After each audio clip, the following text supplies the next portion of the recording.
Hello students, this is our book India and the World. This is our lecture 2.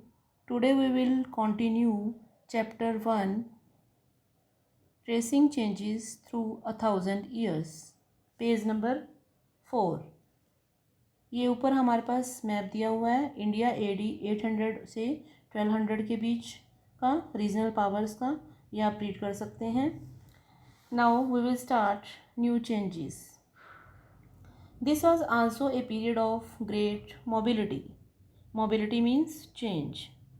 ये जो period था ये great change का period था. Groups of people travelled long distances in search of economic and political opportunities. लोगों के groups इकट्ठे होकर काफ़ी दूर तक चले जाते थे. किसकी खोज में? इकोनॉमिक और पॉलिटिकल अपॉर्चुनिटीज़. अपॉर्चुनिटीज़ मीन्स अवसरों की खोज में. The sub continent held immense wealth and the possibilities for people to carve a fortunate. जो सब कॉन्टिनेंट है थे उनके पास काफ़ी सारी संपत्ति थी और जो लोगों के पास काफ़ी पॉसिबिलिटीज़ थी, काफ़ी अवसर थे अपने भाग्य को बनाने के. One group of people who became important in this period were the Rajputs, a name derived from Rajaputra the son of a ruler.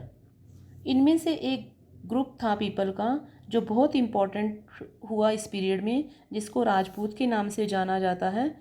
ये जो नाम राजपूत है ये राजपुत्र से लिया गया है. राजपुत्र का क्या मीनिंग होता है? The son of a ruler, एक शासक का बेटा.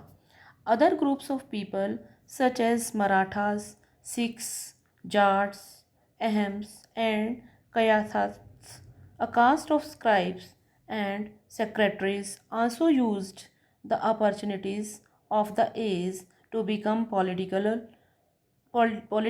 important.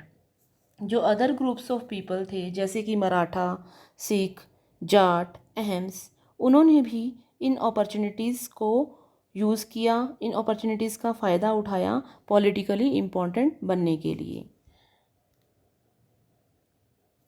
Throughout this period, there were a gradual clearing of forests and extension of agriculture, a change faster and more complete in some areas other than in others. इस period के दौरान एक gradual clearing of forest हुई, मतलब forest की clearing होनी शुरू हो गई और एग्रीकल्चर की एक्सटेंशन हो गई, एग्रीकल्चर का विकास हुआ, जिससे कि एक फास्टर चेंज हुआ और कुछ एरियाज़ जो हैं ज़्यादा जल्दी से कम्प्लीटली चेंज हुआ, मतलब एग्रीकल्चर के लिए उसका क्लियरेंस होता चला गया. Change in their habitat forced many forest dwellers to migrate. Forest dwellers का क्या मीनिंग है? जंगल में रहने वाले. जब जंगलों की सफाई होने लगी, मतलब जंगल की जो जगह थी वो एग्रीकल्चर के लिए यूज़ की जाने लगी, तो जंगल में रहने वाले लोग वहाँ से जाने के लिए बाध्य हो गए. उनमें से others started tilling the land and become pageants. उनमें से कुछ लोग वहीं रह गए और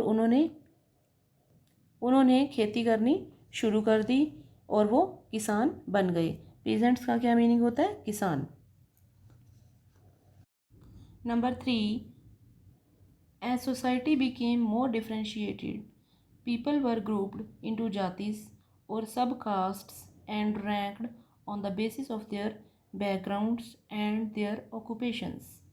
जैसे कि सोसाइटी जो है मोर डिफ्रेंशिएट हो गई, पीपल जो है लोग वो जो है जातियों में बट गए और सब कास्ट में बट गए और उनका जो रैंक है उनके बैकग्राउंड के अकॉर्डिंग और उनके ऑक्यूपेशंस के अकॉर्डिंग उनको रैंक दिया गया. Ranks were not fixed permanently. Ranks जो हैं परमानेंटली फिक्स नहीं थे. And varied according to the power, influence and resources controlled by members of the jatis. जो रैंक्स थे वो परमानेंटली फिक्स्ड नहीं थे, वो चेंज होते रहते थे. किसके अकॉर्डिंग? जो लोगों की पावर थी या लोगों के पास जो रिसोर्सेज थे उनके अकॉर्डिंग उनको रैंक्स दिए जाते थे. Page number 5. जातिस framed their own rules and regulations to manage the conduct of their members. जातिस जो हैं अपने अपने रूल्स बनाती थी और रेगुलेशंस होते थे उनके अपने अपने, कि जिससे कि वो अपनी जातिस के लोगों को चला सकें। It was number 4 is it was during this period that important concept of religion took new shape. इस पीरियड के दौरान जो नया कंसेप्ट था रिलीजन का उसने नई shape Lee.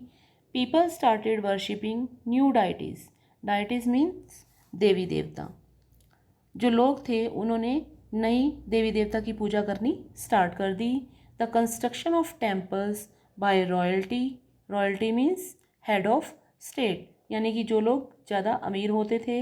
And the growing importance of Brahmanas the priests made them the dominant groups in society. जो लोग अमीर होते थे उन्होंने टेम्पल्स की कंस्ट्रक्शन करनी स्टार्ट कर दी और जो ब्राह्मण लोग थे, पुजारी लोग थे, उनको जो है उनके डोमिनेंट ग्रुप्स की सोसाइटी में ज़्यादा इम्पोर्टेंस हो गई। Their knowledge of Sanskrit texts earned the Brahmans a lot of respect in society. Sanskrit भाषा का ज्ञान होने के कारण ब्राह्मण लोगों को सोसाइटी में सम्मान मिलने लगा। One of the major developments of this period was the emergence of the ideas of bhakti, of a loving personal deity that devotees could reach without the aid of priests or elaborate rituals। एक जो major development हुई इस period के दौरान वो थी idea of भक्ति, भक्ति का विचार।